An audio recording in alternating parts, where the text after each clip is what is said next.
Vous êtes sur Radio J et vous avez bien fait puisque comme chaque dimanche on retrouve notre chronique The Fake Breaker où on casse les fake news et on explique les discours qui les sous-tendent. Et cette semaine on reçoit, comme ce sera le cas une semaine sur deux, Rafi Cohen. Bonjour Rafi. Bonjour Eva. Bienvenue dans l'équipe de The Fake Breaker.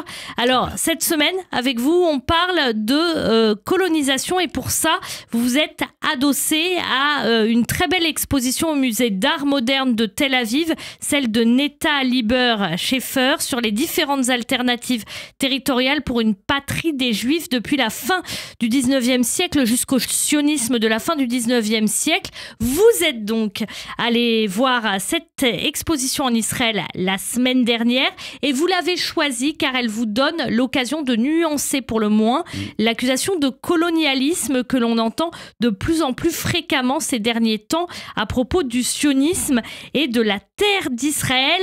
Expliquez-nous pourquoi ce choix.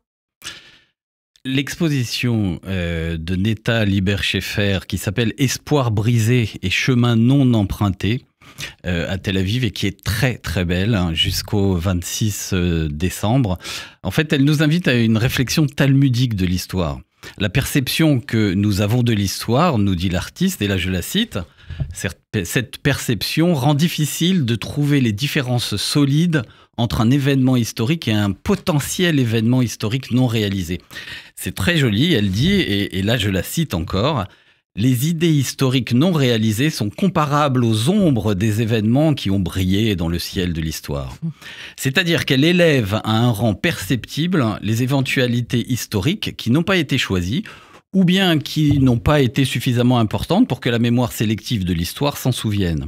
Voilà. Et vous remarquerez que c'est exactement la méthode de consignation des réflexions dans les pages du Talmud. Au milieu de la page, on lit la réflexion majoritaire et autour sont aussi consignées les réflexions minoritaires pour ne pas qu'on les oublie, pour que le principe d'interprétation, si important dans le judaïsme, reste vivant.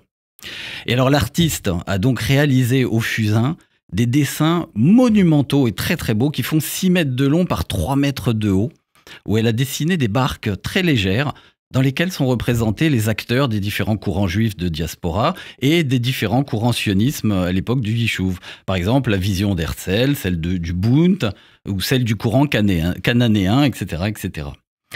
Et parallèlement à ça, il y a un très beau et grand dessin où l'artiste a représenté les cartes de toutes les alternatives territoriales qui avaient été étudiées pour un foyer national juif en dehors de la Palestine ottomane, et qui sont maintenant un peu oubliés. Et il y en a beaucoup sur son dessin, j'en ai dénombré 26.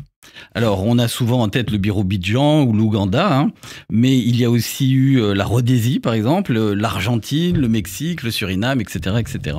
Et alors, quel rapport avec l'accusation de colonialisme ?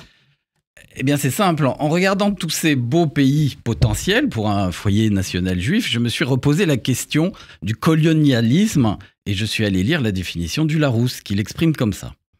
C'est un système qui préconise l'établissement et le développement de pays dépendants, considérés comme source de richesse et de puissance pour la nation colonisatrice. En quelque sorte, elle va organiser le pillage des matières premières.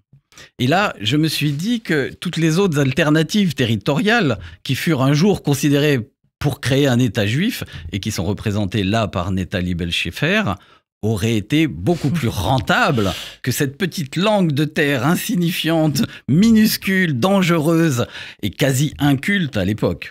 Ce n'est donc pas une colonisation puisqu'il n'y a rien à piller. Finalement, dans cette affaire, les sionistes ont préféré parier dans le sens pascalien du terme.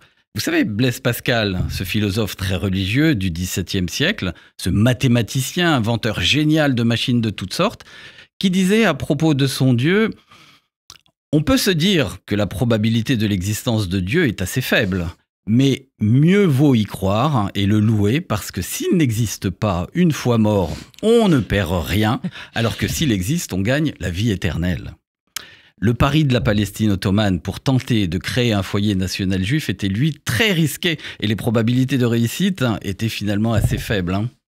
Mais si réussite il devait y avoir, alors les gains culturels et cultuels serait énorme. Dans les autres alternatives territoriales, les chances de réussite étaient beaucoup plus importantes et aussi beaucoup plus lucratives, mais les gains culturels et cultuels auraient été bien moins intéressants.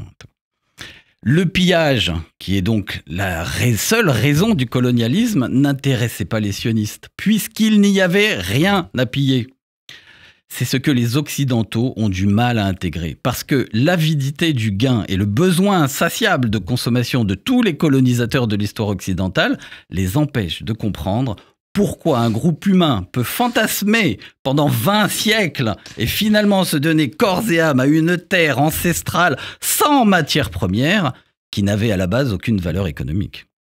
Et pour ceux qui luttent contre le sionisme, définir Israël comme une colonie occidentale ramène les Israéliens à de vulgaires colonisateurs cupides qui finalement n'auraient plus de légitimité sur cette terre, alors que ce sont des autochtones chassés il y a 20 siècles et qui reviennent.